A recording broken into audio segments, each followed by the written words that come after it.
Hello everyone, welcome to in this session my dear friends. Educom पर आपका स्वागत है। दोस्तों, अभी तक हमने अपनी इंडियन पॉलिटी एंड गवर्नेंस की सीरीज में हमने पहले दिन की जो हमारी चर्चा थी उस पर हमने एक विस्तार से भारतीय संविधान को समझने का प्रयास किया था, एक विषय के तौर पे भारतीय राज्य व्यवस्था को समझने के तौर पर प्रयास किया था। उसके बाद हमने ऐतिहासिक पृष्ठभूमि पढ़ चुके हैं। ऐतिहासिक पृष्ठभूमि के अंतर्गत जो जो प्रमुख एक्ट आए हुए थे उनके बारे में हमने जिक्र किया था। उसके बाद हमने संविधान सभा के बारे में पढ़ा था और बाकी की जो हमारी लास्ट 2 दिनों की जो हमारी चर्चा है उस पर हमने भारतीय संविधान की जो प्रमुख विशेषताएं हैं उस पर चर्चा कर रहे थे। तो उसके अंतर्गत हमने देखा था कि भारतीय संविधान सबसे विस्तृत और लिखित संविधान है। भारतीय संविधान में कठोर और लचीलेपन का मिश्रण है, अर्थात सरलता से भी संशोधन किए सकते हैं, जटिलता भी से भी प्रक्रिया अपनाई गई है। कुछ मामलों में भारतीय संविधान जो है दुनिया भर के जो विभिन्न संविधानों में उनसे कुछ प्रावधान लिए गए हैं। भारतीय संविधान जो है एकात्मकता के साथ यहाँ संसदीय जो एकात्मकता के साथ संघीय व्यवस्था अपनाई गई है हमारे यहाँ पर, अर्थात दोनों की कुछ विशेषताएं हैं। संसदीय शासन प्रणाली अपनाई गई है। उसके साथ ही हमने मौलिक अधिकार है, मौलिक कर्तव्य है, उन सब जो विशेषताएं हैं उन पर चर्चा की थी। बाकी जो हमारे इस चैप्टर के अंतर्गत जो भी विशेषताएं हैं, जैसे कि धर्मनिरपेक्ष राज्य भारतीय संविधान में एक भारतीय संविधान का जो स्वरूप है या भारतीय राज्य का जो स्वरूप है उसे एक धर्मनिरपेक्ष राज्य के रूप में संविधान में स्थापित किया गया है। कुछ स्वतंत्र निकाय हैं उनके बारे में हम देखेंगे, जैसे यूपीएससी है, केंद्रीय लोक जितने भी कॉन्स्टिट्यूशनल कमीशन वगैरह हैं, आपातकालीन प्रावधान है, त्रिस्तरीय निकाय हैं, उसके साथ ही सार्वभौमिक मताधिकार। इसके अलावा कुछ चीजें और बच जाएंगी, समाजवादी है, गणतंत्र है इत्यादि, वो हम प्रस्तावना वाले चैप्टर में देख लेंगे। तो आज की हम अपनी चर्चा स्टार्ट करते हैं। देखिए, भारतीय जो संविधान है उसका स्वरूप भी धर्मनिरपेक्ष है। अब धर्मनिरपेक्ष से आशय होता है, देखिए, जब राज्य जो है यानी कि स्टेट की जो भी अथॉरिटी है, जैसे कल मैंने आपको बताया था कि जो केंद्र की सरकार है, राज्य की सरकार है, सरकार को प्रतिनिधित्व करने वाले कोई भी निकाय है, वह जो राज्य का जो धर्म है, धर्म के अलग अलग धर्म जैसे हमारे यहाँ, उससे पूर्णतः पृथक रखती है, तो उसे धर्मनिरपेक्ष राज्य कहा जाता है। लेकिन हमारे यहाँ पर जो धर्मनिरपेक्ष की संकल्पना अपनाई गई है वो पश्चिम में जो राज्य और धर्म के पूर्णतः पृथक्करण या दोनों के बीच में जो अलगाव की भावना है उसे न करके हमारे यहाँ एक पॉजिटिव स्वरूप में लिया गया है। हमारा संविधान जो है सभी धर्मों को बराबर का सम्मान देता है या बराबर की उनकी रिस्पेक्ट करता है, ना कि अलगाव की भावना हमारे यहाँ अपनाई गई है। इसलिए हमारे यहाँ पर जो प्रधानमंत्री है, ये जो भी सरकार को प्रतिनिधित्व करने वाले निकाय हैं, वो सभी धर्मों के लिए, जैसे कि आप उदाहरण के लिए ऐसे देख सकते हैं कि जैसे हज के लिए सब्सिडी जाती है तो अमरनाथ यात्रा के लिए भी गवर्नमेंट अलग अलग प्रोग्राम या कार्यक्रम चलाती है, तो ऐसे जो है सभी धर्मों के लिए। लेकिन जो पश्चिमी जो धर्मनिरपेक्षतावाद है वहां पर अलगाव है कि राज्य का अपना मामला है और हमारा अपना मामला है। स्टेट जो है अलग ही, जैसे यूएस में है वहां पर दोनों चीजें पृथक हैं। अब इसका एक पॉजिटिव हमारे यहाँ पे ये है, अगर धर्म में कुछ कमियां हैं, जैसे कि 3 तलाक है, अगर वो धर्म का विषय है, सबरीमाला वाला इशू है, तो सुप्रीम कोर्ट यानी कि जो राष्ट्रीय निकाय के राज्य के निकाय के अंतर्गत जो भी ऑर्गन आते हैं, चाहे कार्यपालिका हो, विधायिका, न्यायपालिका, वो उसमें आवश्यक हस्तक्षेप करते हैं और उसमें आवश्यक संशोधन करते हैं। लेकिन अगर बात पश्चिम की जाए तो अगर अमेरिका में ऐसा मामला होता है तो अमेरिकी जो फेडरल गवर्नमेंट हो या अमेरिकी सुप्रीम कोर्ट हो वो उस पर हस्तक्षेप नहीं करती, क्योंकि वहां पर पूर्ण अलगाव अपनाया गया है। इसी प्रकार की कुछ प्रणाली ब्रिटेन में है, लेकिन वहां का जो सेकुलरिज्म है वहां पर सूडो सेकुलरिज्म कह दिया जाता है, अर्थात ब्रिटेन में जो ईसाई वर्ग की कुछ संप्रदाय है वहां पर उनको जो है तवज्जो दिया जाता है। हमारे यहाँ जो संविधान में हिंदी में जो है पंथ निरपेक्षता शब्द यूज किया गया है। पंथ निरपेक्षता से आशय क्या होता है, इस सेकुलरिज्म का इसका हिंदी अनुवाद हो गया धर्मनिरपेक्ष, लेकिन पंथ निरपेक्ष, क्योंकि धर्मों के अंदर जो भी पृथक पंथ है उनसे भी जो है वहां पर भी हमारे यहाँ पर उसके कंटेस्ट में भी धर्मनिरपेक्षता अपनाई गई है। अर्थात ऐसा नहीं है कि धर्म के प्रति सभी धर्मों को प्रति समान रवैया अपनाया जा रहा है तो पंथों के प्रति नहीं, पंथों के प्रति कोई अलग दृष्टिकोण। तो ये अगर आप इसकी बात करेंगे, देखिए भारत में अगर संविधान का मूल तौर पर जो धर्मनिरपेक्षता शब्द है वो 42वें संविधान संशोधन अधिनियम 1976 में जोड़ा गया था भारतीय संविधान में। लेकिन क्या उसके पहले भारतीय संविधान धर्मनिरपेक्ष नहीं था? नहीं, ऐसा बिल्कुल नहीं था। असल में भारतीय संविधान धर्मनिरपेक्षता और उसका जो चरित्र के स्वरूप में है, जैसे कि आर्टिकल 14 देखेंगे आप, विधि के समस्त सभी को समानता का अधिकार देता है।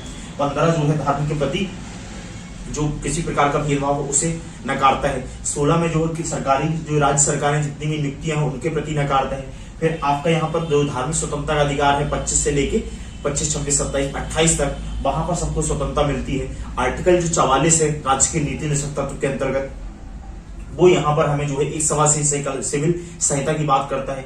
जो यहाँ पर अल्पसंख्यकों के अधिकारों की भी, अल्पसंख्यकों की संस्कृति है उसको भी आरक्षण की, उसको भी प्रिजर्व करने की बात की जाती है। तो अपने चरित्र में धर्मनिरपेक्षता और धर्मनिरपेक्षता को माननीय जो उच्चतम न्यायालय है उसने जो है एक मूल जो संविधान के मौलिक ढांचा उसका हिस्सा माना है, तो इसलिए जो है इसे बदला नहीं जा सकता है। तो ये विशेषता हो गई। इसके बारे में हम आने वाले समय और विस्तार से पढ़ेंगे। यूपीएससी मेंस में भी सोसाइटी वाले टॉपिक्स में वर्ष प्रतिवर्ष इस पर प्रश्न पूछा जाता रहा है, इसलिए आने वाले समय पर हम इस टॉपिक पर थोड़ा और चर्चा करेंगे, साथ ही इस पर कुछ आंसर अटेंड कर लेंगे। दूसरी बात देखिए, दूसरी जो विशेषता है यहाँ पर वो स्वतंत्र निकाय की बात की है। अब स्वतंत्र निकाय से आशय क्या है? देखिए, संविधान में हमने पूरा ढांचा बना दिया, हमने केंद्र सरकार बना दी, राज्य सरकार बना दिया, लोगों के लिए मौलिक अधिकार दे दिए, राज्य के नीति नियंत्रण तत्व बना दिए, लोगों की भलाई के लिए राज्य का जो दायित्व है, केंद्र और राज्य के बीच में कौन कौन से संबंध हो गए। लेकिन इन सबको जो निगरानी करने वाले निकाय है उसकी भी संविधान में जिक्र किया गया है स्पष्ट तौर पे। और कई बार तो यह भी कहा जाता है कि जो गवर्नेंस प्रावधान है वो भी संविधान में लिख दिए गए हैं। आने वाले समय में विस्तार से पढ़ेंगे। अगर अभी हम चीजों को क्या है यहीं पर ओवरलैप करते जाएंगे तो कम छोटे पॉइंटों में आपके पास चीजों को याद करना थोड़ा मुश्किल हो जाएगा। तो आने वाले समय में हम थोड़ा सा विस्तार वाई और गहराई में जाएंगे जब इनके सेपरेट टॉपिक्स में पढ़ेंगे। जैसे स्वतंत्र निकाय में अगर हम नियंत्रक एवं महालेखा परीक्षक के बारे में पढ़ेंगे, फिर हम वहां विस्तार से देखेंगे।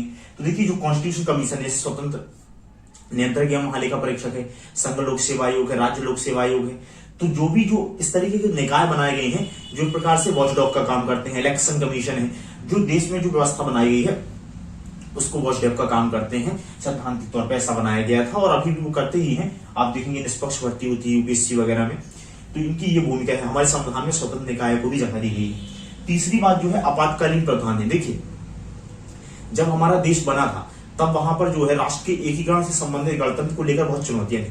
पूरा पश्चिमी वर्ल्ड और जो बौद्धिक बुद्धिजीवी जो पश्चिम के लोग हैं उनका कहना था कि चूंकि अगर आप भारत की आबादी देखें तो पूरी यूरोप से ज्यादा है, यूरोप में इतने सारे देश हैं, इतने सारे कल्चर हैं, तो भारत में तो उससे ज्यादा लोग, अलग अलग टाइप के लोग हैं, अलग अलग टाइप की भाषाएं हैं, कल्चर है, संस्कृतियां हैं, तो एकता को लेकर हमेशा चुनौती रही है। और चूंकि हमारा देश ब्रिटिश से आजाद भी हुआ था तो हमारे संविधान में चूंकि संघीय प्रणाली भी अपनाई गई है, हालांकि संघीय शब्द का उपयोग नहीं किया गया है, तो राज्यों को जो है अपने स्तर पर स्वायत्तता दी गई है। लेकिन देश की एकीकरण और अखंडता को बनाए रखने के लिए अगर कोई ऐसी विपरीत परिस्थिति आ जाती है, जैसे युद्ध या आक्रमण है, कोई वित्तीय संकट आ जाता है, राज्यों में व्यवस्थाएं जो है सही से नहीं चल पा रही, संविधान के द्वारा जो प्रावधान उनके अनुरूप नहीं चल रही है, तो वहां पर आपातकालीन प्रावधान का जिक्र किया गया है। इन्हें हम 352 से लेकर 365 तक पढ़ते हैं। 352 में जो है राष्ट्रीय आपातकाल की बात की है, अर्थात युद्ध की स्थिति हो जाती है या पहले आंतरिक अशांति सभ्यता उसकी उपद्रव हो जाता है या आंतरिक विद्रोह वगैरह हो जाता है, तो ऐसी स्थिति में पूरी पावर जो है सेंट्रल गवर्नमेंट के पास आ जाती है, सेंट्रल पार्लियामेंट की, यानी पूरा सिस्टम यूनिटरी बन जाता है, प्रेसिडेंशियल फॉर्म टाइप का सिस्टम। तो वहां पर यूनिटरी बन जाता है, फिर राज्यों की शक्तियां उस समय खत्म हो जाती हैं। इसके बारे में विस्तार से पढ़ेंगे। इसी प्रकार 356 है। 356 में क्या है? अगर राज्यों में जो है व्यवस्था सही ढंग से नहीं चल रही है संविधान के अनुरूप और राज्यपाल रिपोर्ट देते हैं तो वहां पर राष्ट्रपति शासन लगाया जा सकता है। इसी प्रकार 356 और 365 में जिक्र किया गया है क्या? 365 में यह है कि अगर संविधान केंद्र सरकार कोई निर्देश देती है और राज्य सरकार उसका अनुसरण नहीं करती संविधान के प्रावधानों के अनुरूप, तो उसे बर्खास्त किया जा सकता है और राष्ट्रपति शासन लगाया सकता है। कई बार इसे अनौपचारिक तौर पर राज्य आपातकाल भी कह दिया जाता है, हालांकि राष्ट्रपति शासन इसके लिए उपयुक्त शब्द है। इसके बाद 360 में वित्तीय आपातकाल की बात की गई है, अर्थात वित्तीय कोई संकट आ जाता है भारत में, तो ऐसे समय में जो भी सैलरियां वेतन भत्ते दिए जाते हैं उन सब पर रोक लगा दी जाए और सरकार देश की अखंडता और साख के लिए जो भी मुद्रा या जो व्यवस्था है रिजर्व बैंक या जो भी प्रणाली है, बैंकिंग प्रणाली है या मुद्रा की साख बनाए रखने के लिए, राष्ट्र के एकीकरण और अखंडता को बनाए रखने के लिए वित्तीय आपातकाल भी 360 के अंतर्गत आरोपित किया सकता है। हालांकि यह बहुत ही अच्छी बात है कि हमारे देश में अभी भी एक बार भी आपातकाल नहीं लगा है। आपको इन सब चीजों की इंफॉर्मेशन होना चाहिए। प्रीलिम्स में जब आपको ऑप्शन एलिमिनेट करने होते हैं तो भी पूछा जा सकते हैं, और हाल ही में पिछले 1-2 वर्ष पहले वित्तीय आपातकाल पर डायरेक्ट प्रश्न पूछा गया था। हालांकि ये एक्सपेक्टेड लाइन में क्वेश्चन नहीं था, उसके बारे में थोड़ा सा जिक्र करेंगे। इसके बाद जो है त्रिस्तरीय निकाय की बात की गई है। देखिए, जैसा कि हमने देखा था कि हमारे यहाँ पर संघीय प्रणाली है और संघीय प्रणाली में एक ही भूभाग को दो स्तर की सरकारें नियंत्रित करती हैं, शासन चलाती है वहां पर। जैसे हमारे यहाँ केंद्र सरकार भी, राज्य सरकार भी है। लेकिन जो राज्य का नीति निर्देशक तत्व है वहां अनुच्छेद 40 में पंचायतों का जिक्र किया गया था और 1992 में 73वीं और 74वीं संविधान संशोधन अधिनियम द्वारा नगर पालिका और नगर पंचायतों की नींव रखी थी। उसके बाद जो नगर पंचायतों वाला चैप्टर आएगा, पंचायती राज वाला, उसको हम विस्तार से पढ़ेंगे। इससे प्रश्न प्रीलिम्स और मेंस में लगातार पूछे जाते रहते हैं। इसके बाद जो है, जो 15वां जो है सार्वभौमिक व्यस्त मताधिकार। देखिए आप सभी जानते हैं, अगर हमारे यहाँ पर 18 वर्ष का कोई भी नागरिक है तो सभी प्रकार के जो भी चुनाव में वहां पर हिस्सा ले सकता है। तो हमारा देश में जब स्वतंत्र हुआ था, आपने देखा था कि पहले 1935 में जवाहरलाल नेहरू जी ने बात की थी कि जब संविधान सभा का चुनाव किया जाएगा तो सार्वभौमिक जो व्यस्त मताधिकार के आधार पर किया जाएगा, लेकिन उस समय नहीं हो पाया था। वह जो संविधान सभा में जो चुनी गई थी उससे भी इस आधार पर नहीं चुना गया था। उसके बारे में पहले जिक्र कर चुके हैं, तो आप वो लेक्चर देख सकते हैं। जो हमारा पहला चुनाव हुआ वहां से सार्वभौमिक मताधिकार अपनाया गया, यानी 18 वर्ष से सभी लोगों को। पहले जो है इसमें बीच में कुछ संशोधन भी हुए, वो आने वाले हम समय में देखेंगे। आज मुझे नहीं जाना है तो इसलिए हम अपनी चर्चा को जल्दी समाप्त करते हैं। लेकिन ये इंपॉर्टेंट 5 और प्रोविजन थे, तो ये चैप्टर लगभग हमारा समाप्त हो चुका है। इसके बाद देखिए संविधान के प्रमुख पार्ट्स और प्रमुख अनुसूचियां आपको पता होना चाहिए, उसको आप मेरे यूट्यूब में जाकर शॉर्ट्स वीडियो में देख सकते हैं। मैं उसकी पिक्चर भी टेलीग्राम चैनल पर अपलोड कर दूंगा। तो थैंक यू दोस्तों, थैंक यू सो मच।